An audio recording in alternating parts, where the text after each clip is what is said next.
राजाय विवेकानंद सूरये सच्चित्सुखस्वरूपाय स्वामिने तापहारिणे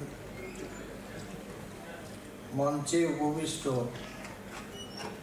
এই আশ্রমের বিশিষ্ট আশ্রমের সচিব অনুজ প্রতিম অত্যন্ত স্নেহাস্পদ স্বামী শাস্ত্রজ্ঞানন্দজি মহারাজ মঞ্চে রয়েছেন।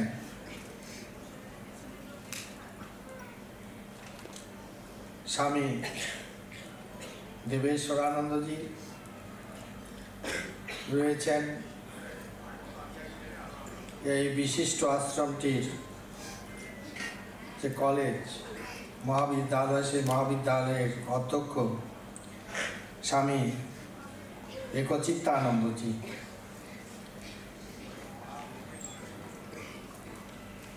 এই আশ্রমের এই অনুষ্ঠানের যিনি কম্পিয়ার, এই বিদ্যালয়ের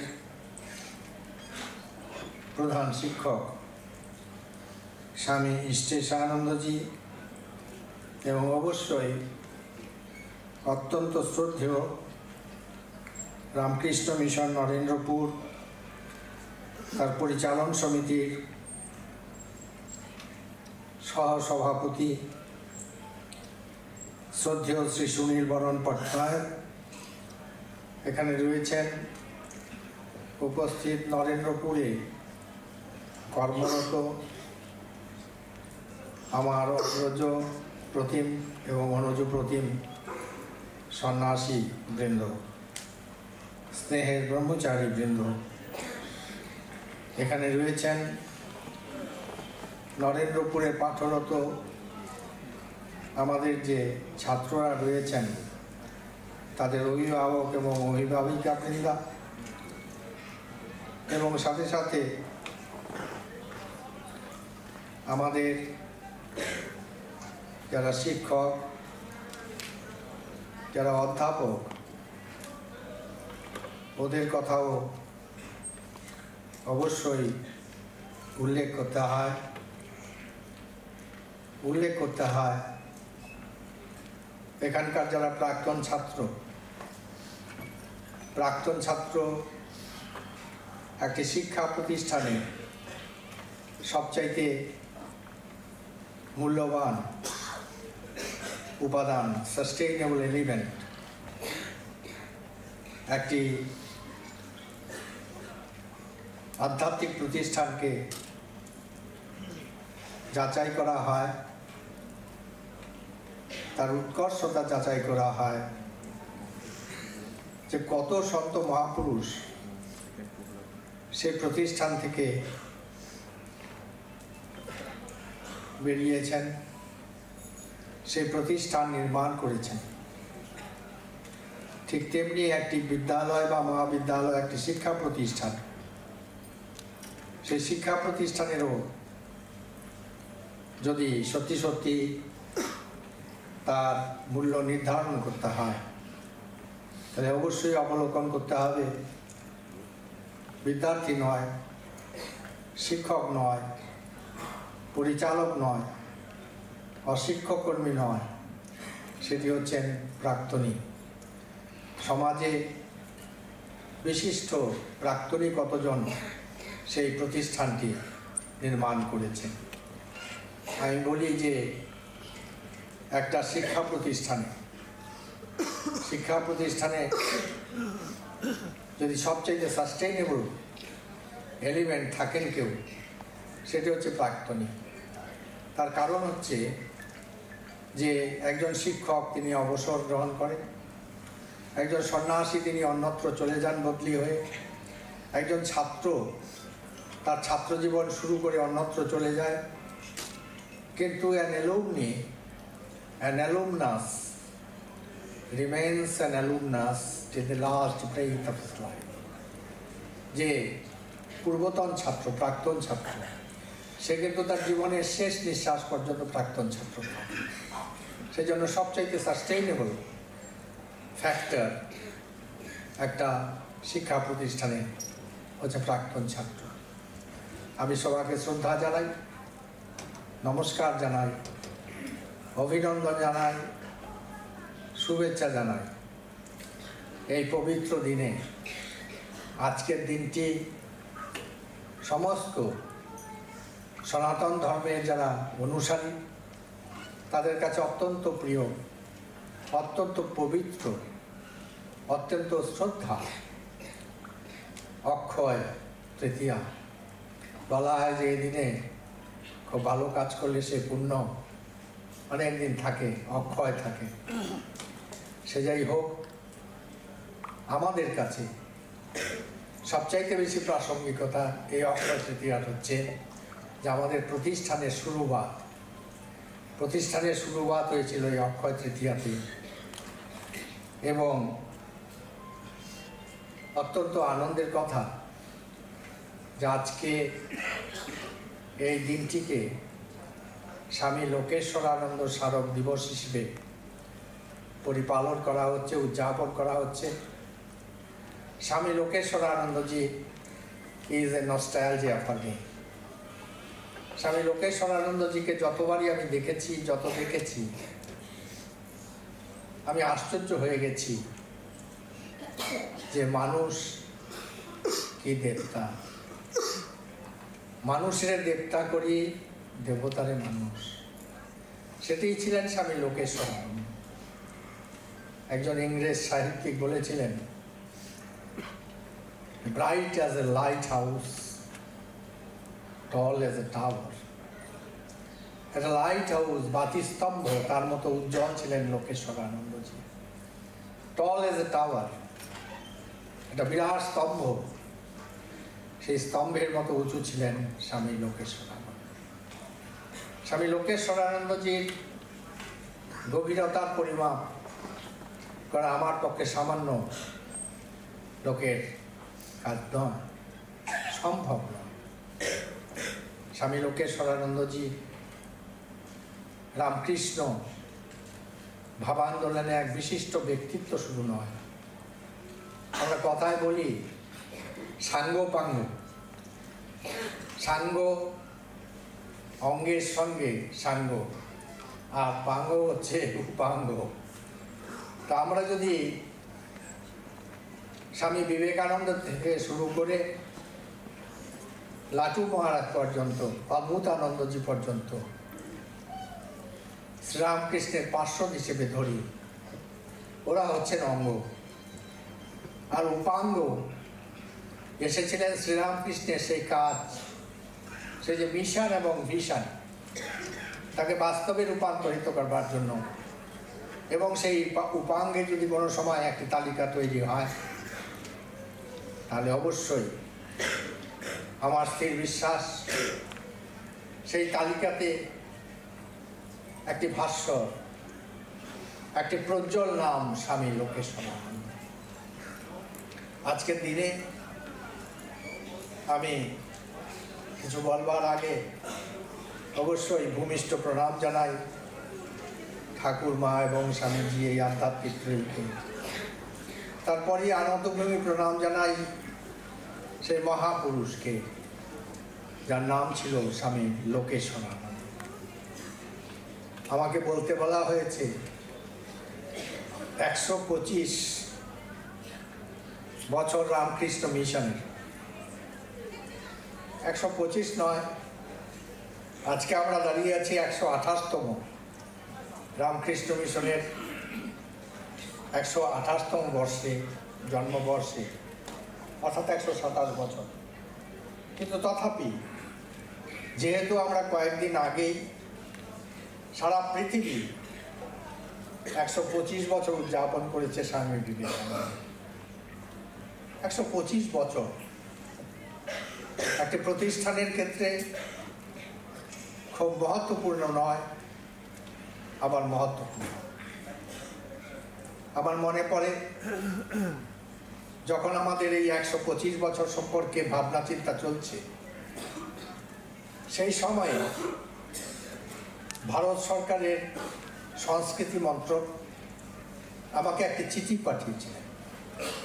সেই চিঠিতে লেখা ছিল, The National Implementation Committee has approved 125th anniversary celebrations of Ramakrishna Mission.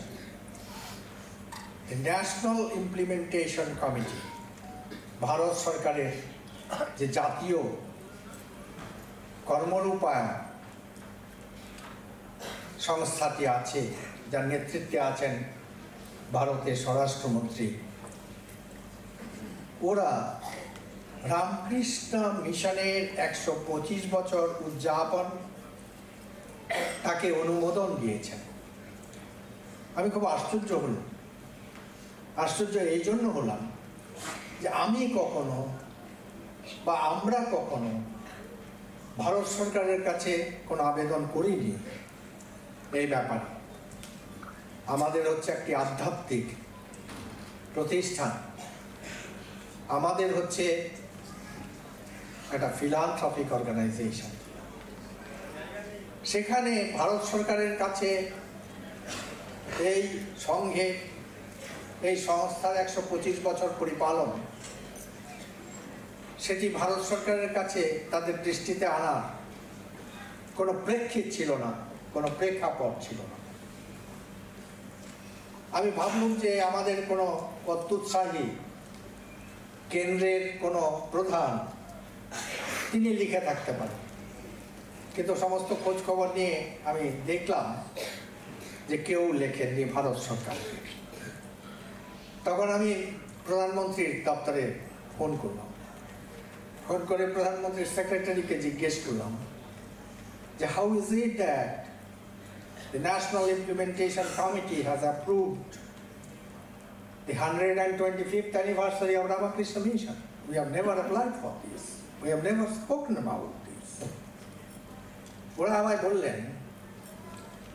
বললেন the response has come from the Prime Minister himself.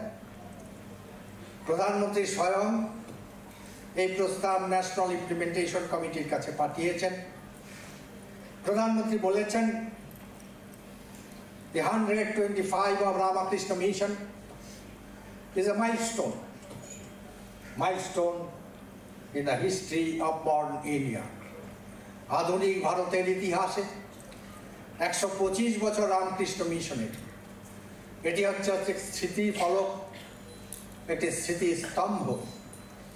It must be observed befittingly. এটাকে উদযাপন করতে হবে, ভালোভাবে উদযাপন করতে হবে। আমার মনে আছে এই রামকৃষ্ণ মিশন কি? রামকৃষ্ণ মিশন কি শুধু একটি ভৌগোলিক সত্তা? রামকৃষ্ণ মিশন কি শুধু একটি আবেগ? রামকৃষ্ণ মিশন সেটি কি? যদি ভৌগোলিক দিক থেকে চিন্তা করা যায়, আমি ব্যক্তিগত একটি অভিজ্ঞতা আপনাদের কাছে বলতে চাই। বহুদিনকার পুরনো অভিজ্ঞতা। সেই অভিজ্ঞতাটি হচ্ছে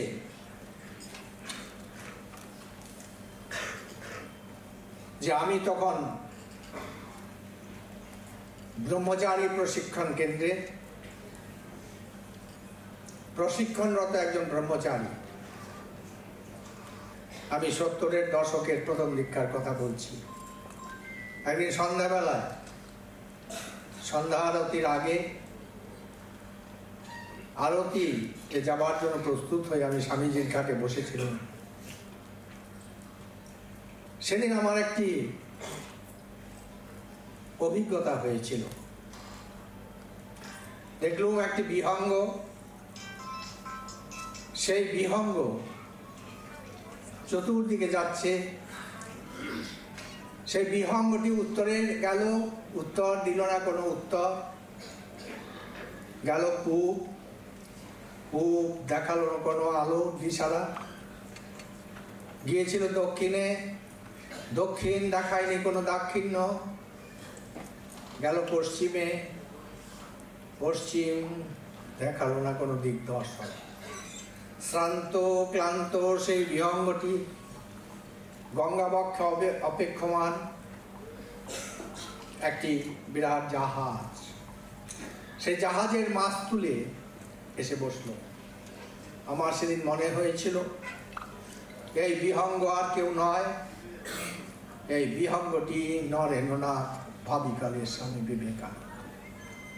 আর এই মাস্তুল অবশ্যই ছিল দক্ষিণেশ্বরের পাগলা বাহন শ্রীরামকৃষ্ণ পরমহংসদেব।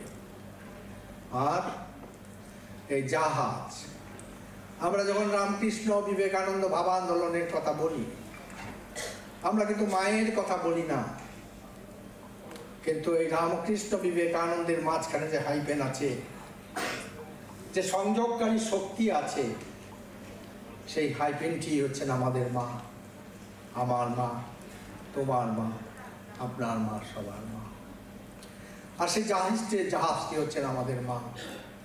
সেখানে সবাই আমরা সোয়ারি, যদু নাপিত, হরিকৈবর্ত থেকে শুরু করে ওই যে মানুষগুলো যাদের চোখের জলের হিসেব কেউ কোনোদিন নিলে না, তাদের থেকে শুরু করে সন্ন্যাসী প্রবর পর্যন্ত, ভক্ত প্রবর পর্যন্ত সবাই সেই জাহাজে শোনে। আর এই জাহাজটি মাস্তুল সহ, সেই বিহঙ্গ সহ হচ্ছে রামকৃষ্ণ ভাব আন্দোলন। সেই রামকৃষ্ণ ভাব আন্দোলনের একটি অংশ হচ্ছে রামকৃষ্ণ মিশন। রামকৃষ্ণ মিশন সম্পর্কে আজকে সারা পৃথিবীতে আলোড়ন চলছে। কবিদের ঠিক কিছুদিন আগে অক্সফোর্ড ইউনিভার্সিটিতে যারা স্কলার, যারা পণ্ডিত, তারা একসাথে বসলেন। ইতিহাস, আধুনিক ইতিহাসের যে বিভাগ, সেই বিভাগের অধ্যাপক। প্রশ্ন কি? প্রশ্ন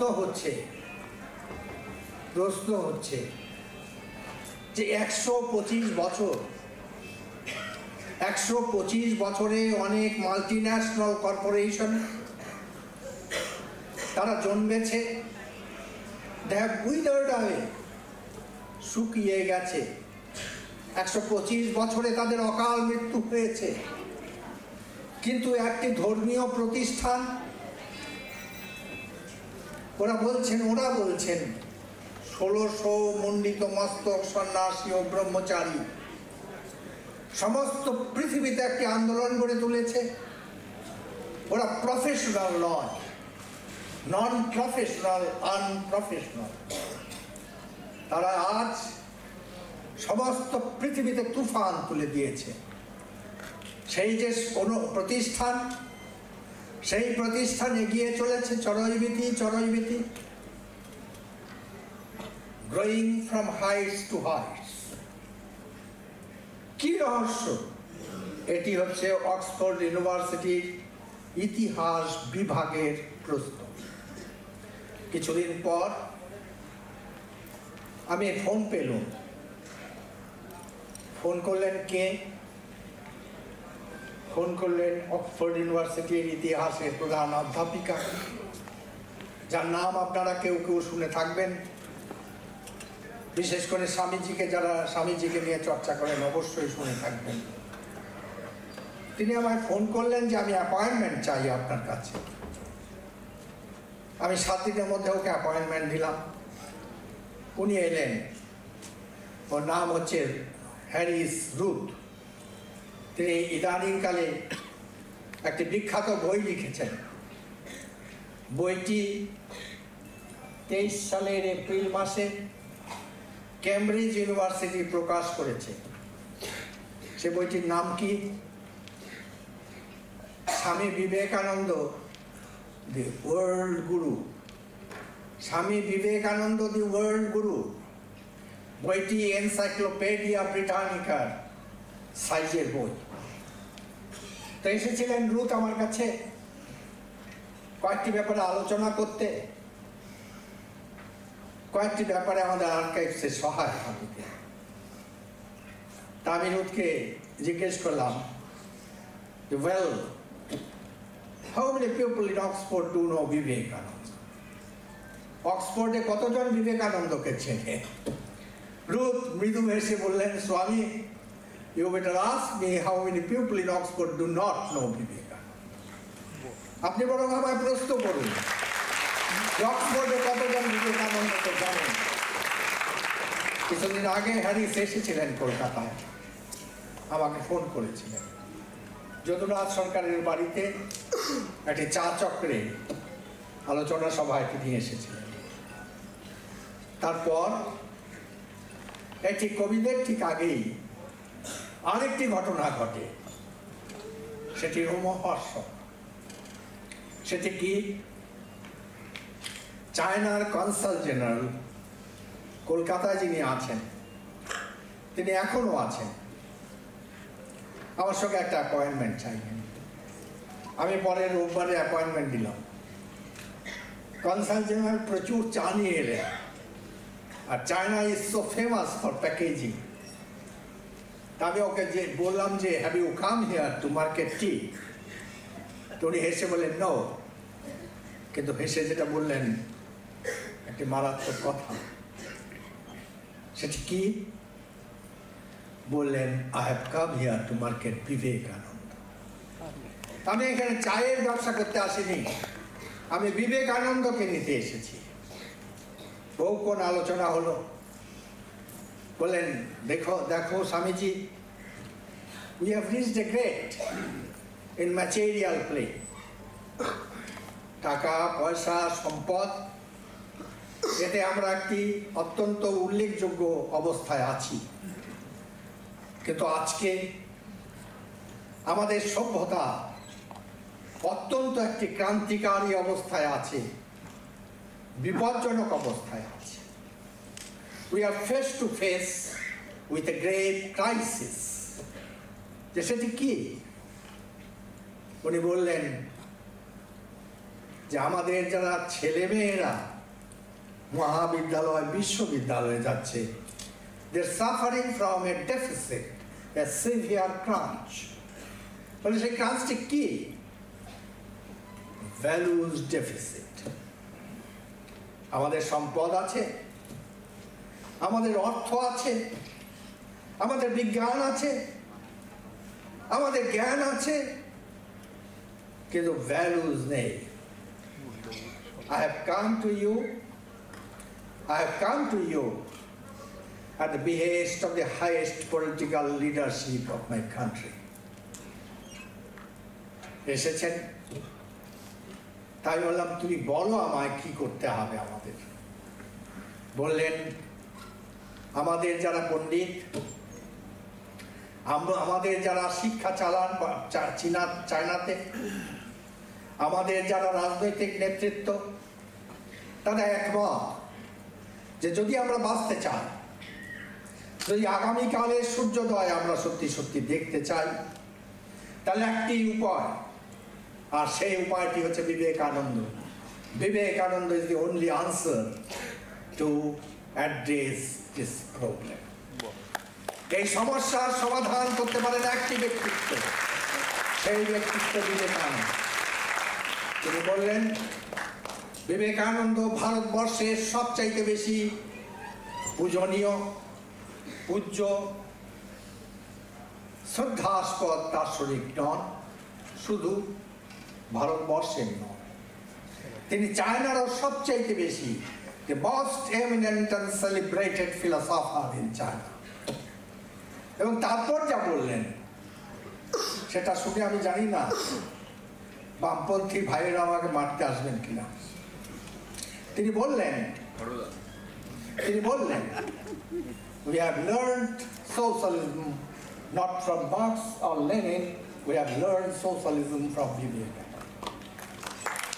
আমরা সমাজবাদ লেনিনের কাছে বা মার্কসের কাছে শিখিনি, আমরা সমাজবাদ শিখেছি বিবেকানন্দের কাছে। তারপর আমরা কি করলাম, আমরা কি দেখলাম? আমরা দেখেছি 125 বছর ধরে আমরা দেখেছি প্রশান্ত মহাসাগরে মহা উর্মিমালা, আটলান্টিক মহাসাগরে মহা তরঙ্গ, ভূমধ্য সাগরে, এমনকি আরব সাগরে। কিন্তু আমরা তো কখনো শুনিনি সেই যে infamous Wang Ho, notorious Wang Ho, যাতে সবসময় অনাবৃষ্টি, জল নেই, জলের হাহাকার, সেই ওয়াং হতেও জলোচ্ছ্বাস, আর সেই উচ্ছ্বাস হচ্ছে বিবেকানন্দ উচ্ছ্বাস। বিবেকানন্দের বাণ সেই ওয়াং হতেও ডেকেছে। আজ সমস্ত পৃথিবী বিবেকানন্দকে চায়। আমার মনে পড়ে, আপনারা অনেকে হয়তো পড়েছেন, 1893 খ্রিস্টাব্দে, সেটা তো আপনারা জানেন, স্বামীজি শিকাগো গিয়েছিলেন। 1993 সমস্ত পৃথিবী, শুধু আসমুদ্র হিমাচল নয়, সমগ্র পৃথিবী বিবেকানন্দ আরাধনায় মেতেছিল। বিবেকানন্দের শিকাগোতে পদার্পণের 100 বছর। সেই উপলক্ষে হার্ভার্ড ইউনিভার্সিটির একজন দম্পতি, এ কাপল ফ্রম হার্ভার্ড ইউনিভার্সিটি, ওরা সায়েন্টিস্ট কাপল, বিজ্ঞানী দম্পতি, ওরা একটি বই লিখলেন, অদ্ভুত তার নাম, দি বুক দি গিফট আনওপেন্ড। The gift আনওপেন্ড। দম্পতির কি নাম? যারা লেখক এবং লেখিকা, তাদের নাম ইলিওনিয়াস টার্ক, মিসেস অ্যান্ড মিস্টার ইলিওনিয়াস টার্ক। ওরা একটি বই লিখলেন, বইটির নাম হচ্ছে দি গিফট আনওপেন্ড। বইটির যে ভূমিকা, ইন্ট্রোডাকশন, তাতে তারা লিখছেন যে 100 years back Jesus sent us a gift, but we are so casual about it. We are so casual about it. Within last 100 years we didn't bother to untie the red ribbon and open the gift and see what it was all about. Better late than never. দেরি হলেও, বিলম্ব হলেও এসেও আমরা সেই লাল ফিতা খুলে, সেই মোড়কটি খুলে দেখবার প্রয়াস পাই এর ভেতরে কি আছে, কি উপহার 100 বছর আগে জেসাস আমাদের পাঠিয়েছিলেন। The red ribbon was untied, the packet was opened, and what was the gift all about? It was Vivekananda, Vivekananda and Vivekananda all through. সেই দম্পতি লিখছেন, হার্ভার্ডের বিজ্ঞানী দম্পতি লিখছেন, এটি বিবেকানন্দ, শুধুই বিবেকানন্দ। তারপর প্রথম ক্যান্টোতে, প্রথম অধ্যায়ে প্রথম সেন্টেন্স লিখছেন সেই বইয়ে, gift আনওপেন্ড। If Columbus discovered the soil of America, Vivekananda discovered the soul of America. Columbus যদি আমেরিকার মৃত্তিকাকে আবিষ্কার করে থাকে, তাহলে বিবেকানন্দ আবিষ্কার করেছিল আমেরিকার আত্মাকে। বিবেকানন্দ শুধু আমেরিকার আত্মাকে আবিষ্কার করেছিল তাই নয়, বিবেকানন্দ পৃথিবীর আত্মাকে আবিষ্কার করেছিলেন। স্বামী লোকেশ্বরানন্দজির কথা বলছেন। আমি লোকেশ্বরানন্দজির অনুধ্যান করতে গিয়ে আজকের দিনের থেকে আর প্রাসঙ্গিক কোন দিনই হতে পারে, স্বামী লোকেশ্বরানন্দজির কথাই বলি। আপনারা শুনেছেন সেই ভূমিকায়। স্বামী লোকেশ্বরানন্দজি পৃথিবীর বিভিন্ন দেশে গিয়েছেন।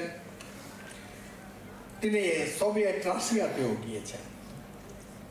Literary academy, an academy of science, writers union, an academy of science, Soviet Russia, ওরা ওকে ইনভাইট করলেন।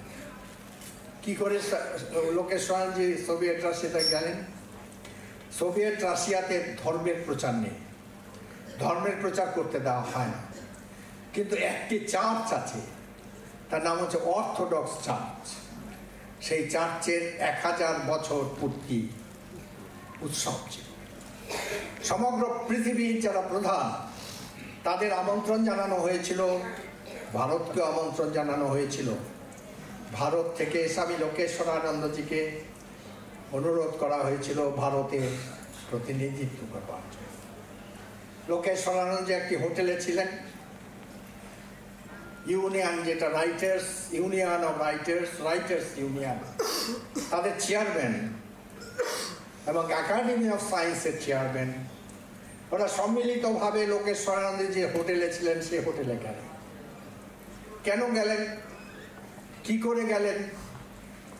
ওরা যখন কলকাতায় এসেছিলেন তখন ওদের ইনস্টিটিউট অফ কালচারে থাকার ব্যবস্থা হয়েছিল। তো ওরা গিয়ে বললেন, স্বামী, we have heard that you are in the town. When we had been in Calcutta, you played such a lavish host to us. আমাদের এত আতিথেয়তা করেছো যখন আমরা কলকাতায় গিয়েছি, তো তাই ভাবলুম we must reciprocate. তুমি যখন আমাদের শহরে এসছো, we must reciprocate. তা লোকেশ্বরানন্দজি বলছেন, তুমি কি বলতে চাও বলো? বলে, we want to honor you in a banquet. ভোজন, নৈশ ভোজনে তোমাকে সম্মান জানাতে চাই। তো লোকেশ্বরানন্দজি বললেন, দেখো, I do not know much of Russian and you don't know much of English. So you just try to keep the list short. ছোট করো, অতিথিদের আমন্ত্রিতদের তালিকা যেন ছোট হয়, কারণ আমি রাশিয়ান ভাষায় কথা বলতে পারি না, তোমরা বেশি ইংরেজিতে কথা বলতে পারো। কিন্তু chairman of science academy, writers union chairman, খুব খুব শ্রদ্ধেয় এবং গুরুত্বপূর্ণ ব্যক্তি in the scheme of things of then Russia. Mikhail Gorbachev তখন প্রেসিডেন্ট। তো যাই হোক, ওরা একটা বিশেষ জায়গায় নৈশভোজের ব্যবস্থা করলেন। লোকেশ্বরানন্দজি মহারাজ গেলেন। তো লোকেশ্বরানন্দজি মহারাজ যখন গেলেন তখন সবাই উঠে দাঁড়িয়েছে, তিনিও দাঁড়িয়ে আছেন। একজন বৃদ্ধা, an old lady, 109-year-old, 109 বছরের একজন বৃদ্ধা, having no teeth in the jaw, মুখে কোনো দাঁত নেই, with a stumbling stick in hand, হাতে একটা ছোট্ট লাঠি, কুঁজো হয়ে হাঁটেন, এসেছেন। লোকেশ্বরানন্দজি দাঁড়িয়ে আছেন। কেউ বললেন যে she is so and so and she is 109-year-old, 109 বছরের বৃদ্ধা তিনি বলছেন লোকেশ্বরানন্দজিকে, Swami, please take your seat. Lokeshwaranandaji বলছেন, ma'am, you must take your seat first. এরকম চলছে। ও মহিলাও বলছেন লোকেশ্বরানন্দজিকে, লোকেশ্বরানন্দজি বলছেন ওই মহিলা। তো যখন 2-3 বার হয়ে গেছে তখন লোকেশ্বরানন্দজি বললেন, ma'am, 2 considerations restrict me. 2 considerations restrict me from taking my seat before you take your seat. 2টি কারণে আমি আপনার আগে বসতে পাচ্ছি না। আপনি আসন গ্রহণ না করলে আমি আসন গ্রহণ করতে পারছি না। কি 2টো কারণ? লোকেশ্বরানন্দজি সেদিন বলেছিলেন, লোকেশ্বরানন্দজি বলেছিলেন যে দেখুন, আমার যিনি গর্ভধারিণী তিনিও যদি আজকে বেঁচে থাকতেন তার বয়স 109 বছর হতো না। আপনি তার চাইতেও বয়োজ্যেষ্ঠা আমাদের ভারতীয় ঐতিহ্য অনুসারে। আমি তাই আপনি না বসলে বসতে পারি না। আমি এমন একটি সন্ন্যাসী সম্প্রদায়ের সদস্য যে সন্ন্যাসী সম্প্রদায় মনে করে, বিশ্বাস করে, women are veritable incarnation of divine. মায়েরা জগন্মাতার অংশ। সব পুরুষের মধ্যে রাম আছে, সব মায়েদের ভেতরে সীতা আছে। These 2 considerations restrict me. তখন ওই মহিলা এগিয়ে এসে ভাঙা ভাঙা হিন্দিতে অস্পষ্ট কণ্ঠে বলছেন, you belong to Ramakrishna. Well, yes, I do belong to Ramakrishna mission. You belong to Ramakrishna. Ramakrishna is so pure. You are so pure. Unless you take your seat, how can we take? How can I take my seat, Swami? কে বলছেন তুমি রামকৃষ্ণের, রামকৃষ্ণ তোমার, রামকৃষ্ণ এত পবিত্র, তুমি এত পবিত্র, তোমার সামনে আমি কি করে বসতে পারি স্বামী?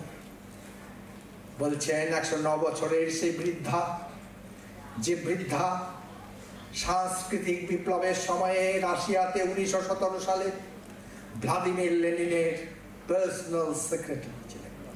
She was personal comrade to Vladimir Lenin in 1917 when Russia witnessed cultural revolution. Cultural revolutionের বার্তা কি ছিল? Religion is opium. সেই কালচারাল রেভলিউশনের প্রতিভূ লেনিনের যিনি প্রাইভেট সেক্রেটারি, তিনি বলছেন স্বামী তুমি রামকৃষ্ণের, রামকৃষ্ণ তোমার, রামকৃষ্ণ এত পবিত্র, তোমার সামনে আমি কি করে বসি? এটি হচ্ছে আজকের সোভিয়েত রাশিয়া। তারপরে কি হলো? ওই যে science chairman of academy of science, তিনি দেখে খুব উৎসাহিত বোধ করলেন। He felt enthused, encouraged, inspired. তখন উনি বললেন স্বামী will you allow me just 10 minutes, just 10 minutes and I will come back with a pleasant surprise for you. Lokeshwaranji বললেন fine, but please take care that you are not so much delayed because in your absence I can't speak to the audience here. তখন ভদ্রলোক বললেন ঠিক আছে, কিন্তু এলেন আধ ঘন্টা পরে, এসে বলছেন স্বামী I beg to be apologized for not having been able to come and keep up my word. I am late by half an hour. কেন আধ ঘন্টা দেরি হলো?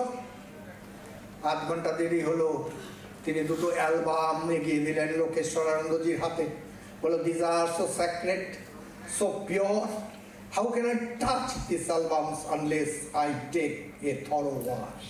I thought, I did it. ওই অ্যালবামটা কি? What it all contained, all about? Photographs of Vivekananda, chairman of Academy of Science in Soviet Russia. তিনি ভাবছেন স্বামী বিবেকানন্দের ফটো সম্বলিত যে অ্যালবাম, সেই অ্যালবাম এত পবিত্র, তাকে স্নান না করে পুরো স্পর্শ করা উচিত হবে না। সেটি হচ্ছে আজকের ভারতবর্ষ তথা পৃথিবী, সেটি হচ্ছে রামকৃষ্ণের পৃথিবী, সেটি বিবেকানন্দের পৃথিবী। তারপর আমরা দেখতে পাই লোকেশ্বরানন্দ যে আছেন ভ্যাটিকান, তিনি বলেছেন তার ইন্ট্রোডাকশনে ভ্যাটিকানে কি হলো। লোকেশ্বরানন্দজি যেদিন পৌঁছেছেন ভ্যাটিকানে, তার পরের দিন ছিল 24 ডিসেম্বর। ভ্যাটিকান রেডিওতে, it is a prerogative, it's a special privilege for the Pope to speak.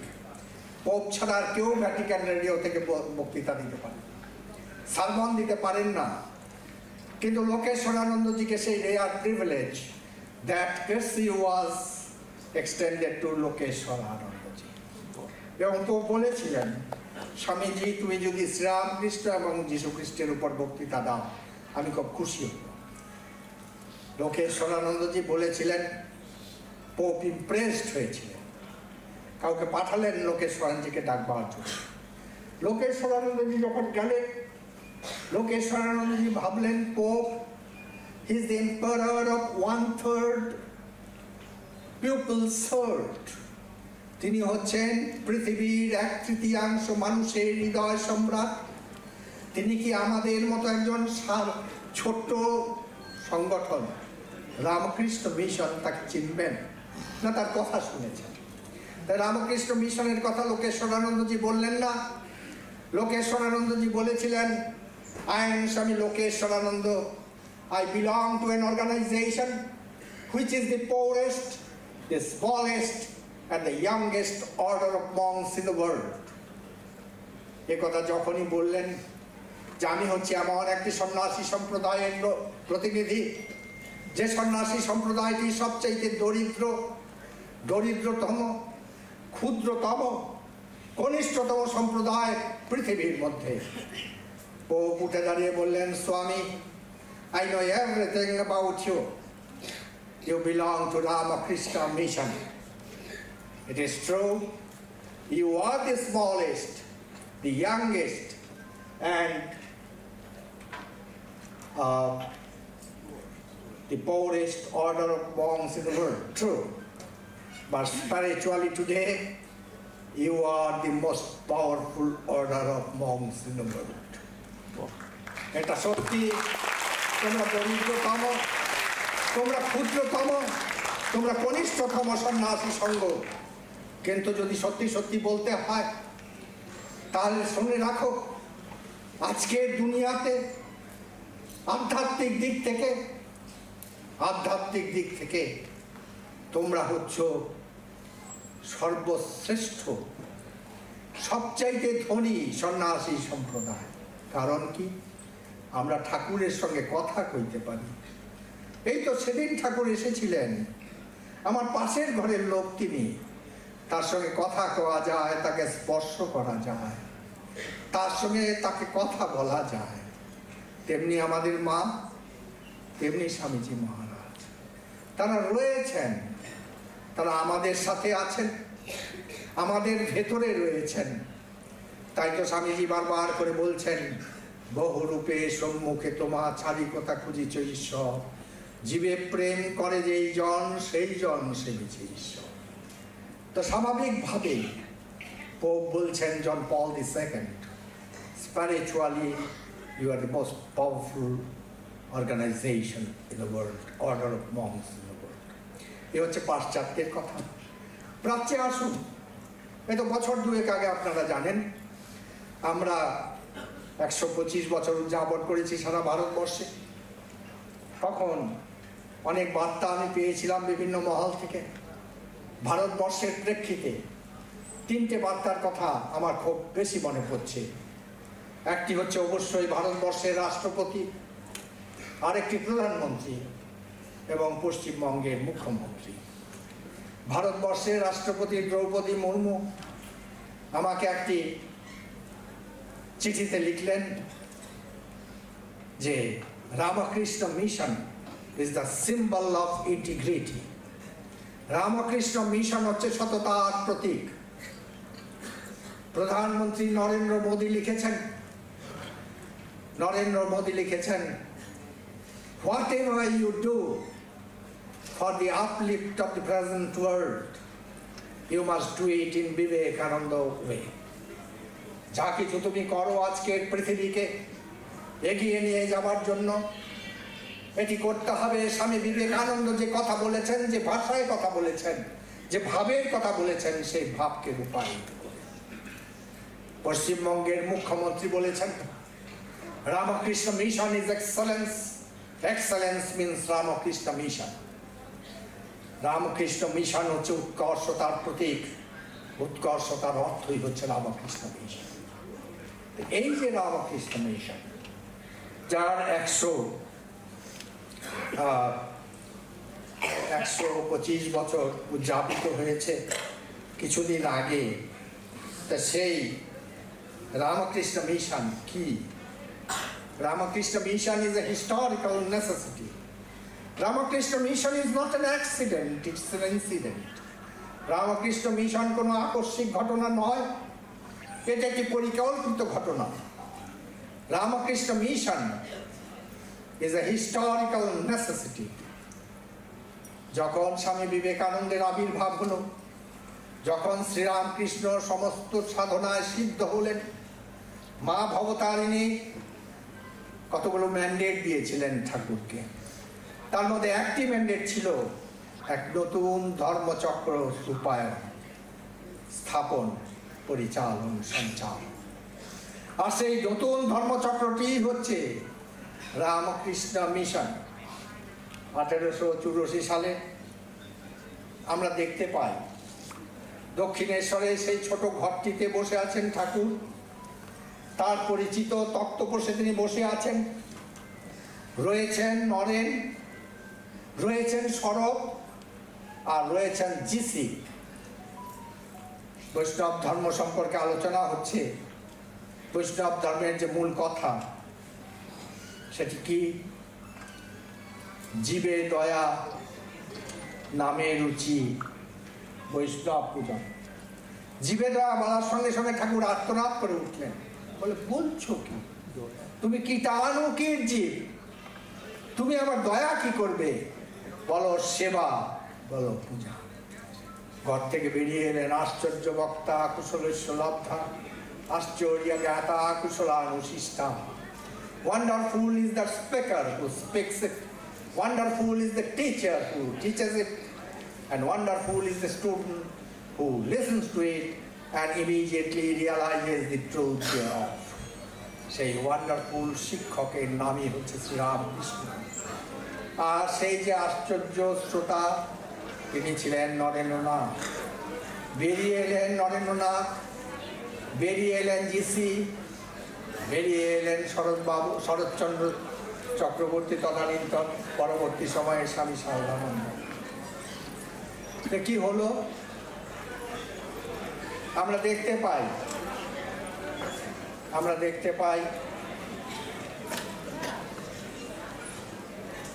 জিসিকে আলিঙ্গন করছেন নরেন্দ্রনাথ। বলছেন জিসি গিরিশবাবুকে বলছেন, আজকে এক নতুন আলোক উদ্ভাসিত হলো, উৎসাহিত হলো। ভগবান যদি কখনো দিন দেন, আমি সেই সত্য প্রচার করব। তারপর শ্রীরামকৃষ্ণের দেহাবসান, তিনি মহাসমাধিতে লীন হয়ে যাচ্ছেন। নরেন্দ্রনাথ এর নেতৃত্বে ঠাকুরের যারা পার্শ্বত্যাগী পার্শ্ব তারা বরানগরে রয়েছেন। নরেন্দ্রনাথ প্রব্রজ্জায় বেরিয়েছেন। আমরা দেখতে পাই তিনি প্রব্রজ্জাক্রমে যাচ্ছেন আলমোড়া, কাকড়িঘাট। 8 কিলোমিটার দূরে আলমোড়া। সেই কাকড়িঘাটে পিপল গাছের তলায় ক্ষুধিত তেষ্টা ক্লিষ্ট যুবক সন্ন্যাসী নরেন্দ্রনাথ স্নানাদির পরে বসে আছেন। কোনো আহার পাবেন কিনা কোনো ঠিক নেই। বসে থাকতে থাকতে নরেন্দ্রনাথ গভীর ধ্যানে মগ্ন হলেন। সমাধি হলো। সমাধি থেকে ভূতিত হয়ে তিনি বলছেন, today an intricate problem of my life is solved. আজকে আমার জীবনের একটি বিশেষ সমস্যার সমাধান। কি সমস্যার সমাধান? সেদিন নরেন্দ্রনাথের জীবনে হয়েছিল। বিবিদিশানন্দ তার নাম ছিল।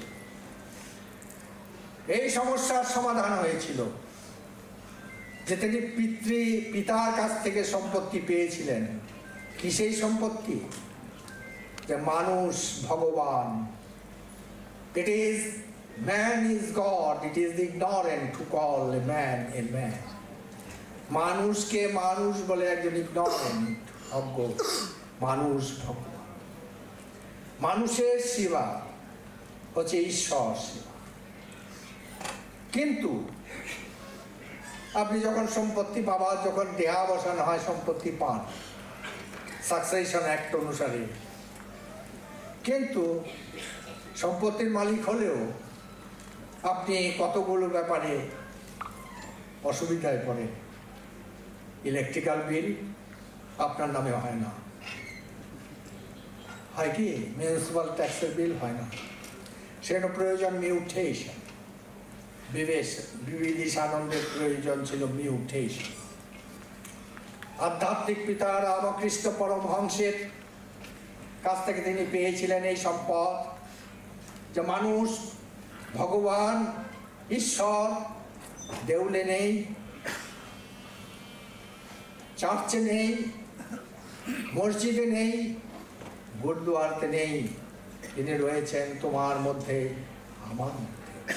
কিন্তু তিনি সেটা নিজস্ব করে নিতে চেয়েছিলেন, মিউটেটেড করতে চেয়েছিলেন। সেই রিয়ালাইজেশন, সেই জ্ঞানকে। আর সেটিই হলো সমাধির পরে তিনি বললেন, আমার জীবনের অন্যতম কঠিন একটি সমস্যার সমাধান হলো। কি বললেন? What is there in microcosm is there in macrocosm. What is there in macrocosm is there in microcosm. যা আছে অণুতে তা আছে পরমাণুতে, যা আছে ভাণ্ডে তাই আছে ব্রহ্মাণ্ডে। অর্থাৎ এই যে ঈশ্বর পরব্রহ্ম তোমার ভেতরেই রয়েছে, তুমি ঈশ্বর। এই সত্য স্বামী বিবেকানন্দ সমস্তের কাছে, সমগ্র মানব জাতির কাছে পৌঁছে দেওয়ার কথা বললেন যে ভগবান যদি কখনো দিন দেন যিশি, আমি এই সত্য সমগ্র মানব জাতির কাছে পৌঁছে দেব, ঘরে ঘরে পৌঁছে দেব। আর তারপর আমরা কি দেখতে পাই? স্বামীজি পরিভ্রমণে আছেন, যখন 1892 খ্রিস্টাব্দে গুজরাটে তিনি আছেন। গুজরাটে পরিভ্রমণকালে হঠাৎ করে তিনি গুজরাট পরিভ্রমণ বন্ধ করে চলে যাচ্ছেন পৌহারি বাবার কাছে গাজীপুরে পৌহারি বাবা পবন আহারি স্বামী বিবিদিশানন্দ তথা নরেন্দ্রনাথ তাকে খুব শ্রদ্ধা করেন। শ্রীরামকৃষ্ণের পরেই যদি তিনি কাউকে শ্রদ্ধা করেন তার নাম পৌহারি বাবা। গাজীপুরের পৌহারি বাবাকে তিনি দর্শন স্পর্শন পূজন করলেন। তৃপ্ত যুবক সন্ন্যাসী বিবিদিশানন্দ নেমে এলেন গাজীপুরের রাজপথে তিনি যখন এলেন, গাজীপুরের রাজপথ থেকে শুরু করে কন্যাকুমারী পর্যন্ত দুধারে দেখতে পেলেন লাখো লাখো পৌহারি বাবাকে। গাজীপুরের পৌহারি বাবা পবনাহারি হয়েছিলেন তার আধ্যাত্মিক অনুপ্রেরণা। এসব লাখো লাখো পৌহারি বাবা যাদের তিনি দেখতে পেলেন গাজীপুর থেকে শুরু করে কন্যাকুমারী পর্যন্ত রাজপথের দুধারে দণ্ডায়মান, তারা কিন্তু পৌহারি বাবা হননি, পবন আহারি হননি কোন আধ্যাত্মিক অনুপ্রেরণায়। তারা ছিলেন সেই মিছিলের লোকগুলো যে মিছিল থেকে ভেসে আসে সেই স্বর, হাম ভুকে, আমি নিরন্ন, আমি অনশনে আছি, আমি ক্ষুধিত।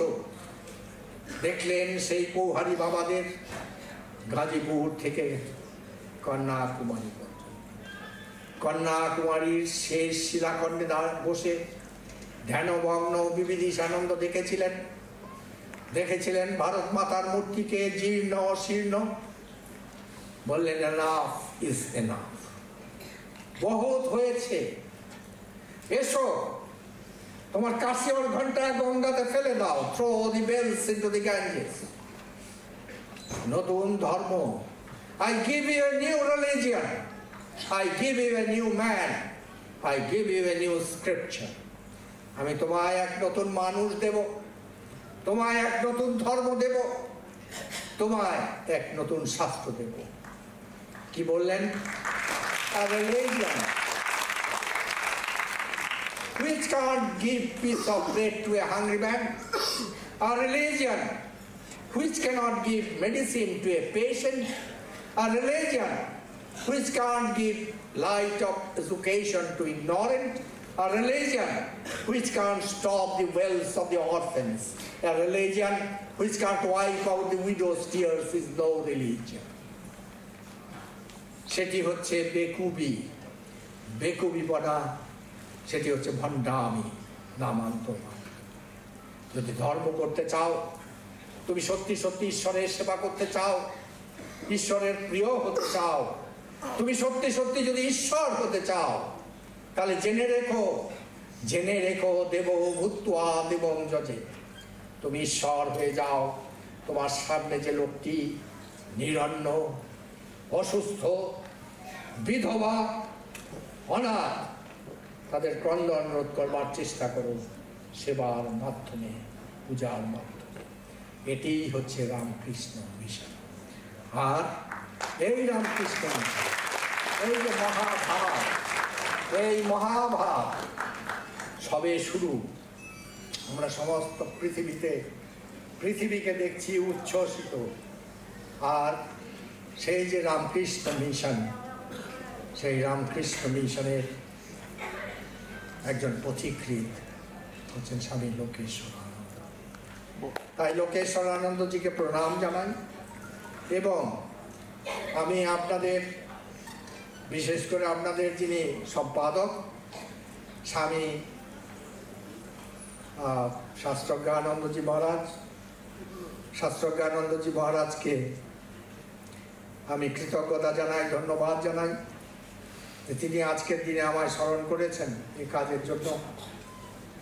আমি ধন্যবাদ জানাই পরিচালক মণ্ডলীর সবাইকে। আমি অভিনন্দন, শুভেচ্ছা, স্নেহ, ভালোবাসা জানাই আমার সন্ন্যাসী ভাইদের। এখানে প্রবীণ সন্ন্যাসী ধর্মেশ্বরানন্দজি মহারাজ আছেন। আমরা এক সময়ে অরুণাচলে একসাথে কাজ করেছি। আমাদের প্রেসিডেন্ট গৌতম আনন্দজি, আমি, আমাদের ভাইস প্রেসিডেন্ট গিরিশ আনন্দজি এবং ধর্মেশ্বরানন্দজি। তো স্বাভাবিকভাবে ধর্মেশ্বরানন্দজির একটি বিশেষ স্থান আমার হৃদয়ে আছে। আমি আমার হৃদয়ের অন্তঃস্থল থেকে তাকে শ্রদ্ধা এবং প্রণাম জানাই। আর আমি কৃতজ্ঞতা জানাই আপনাদের। একটা লঘুভাবে আমি শেষ করছি আমার বক্তব্য। সেটি হচ্ছে যে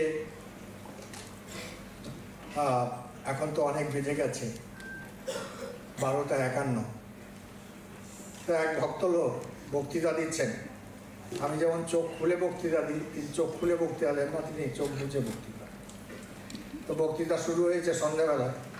যখন উনি চোখ খুলেছেন দেখেছেন সকাল হয়ে গেছে আর তার সামনে কেউ বসে নেই, পুরো প্রেক্ষাগৃহ খালি হয়ে গেছে। দেখছে একটি ছেলে একটা ছোট্ট লাঠি নিয়ে এটা ঘোরা হয়ে গেছে। তো উনি বক্তা বলছেন, ভাই সবাই চলে গেছে, তুমি কেন এখানে দাঁড়িয়ে আছো? তা তুমি কি আমি চলে গেলে এই প্রেক্ষাগৃহ বন্ধ করবে? বল না না না, আমি প্রেক্ষাগৃহ কেন বন্ধ করবো? আমি তো উদ্যোক্তা নই।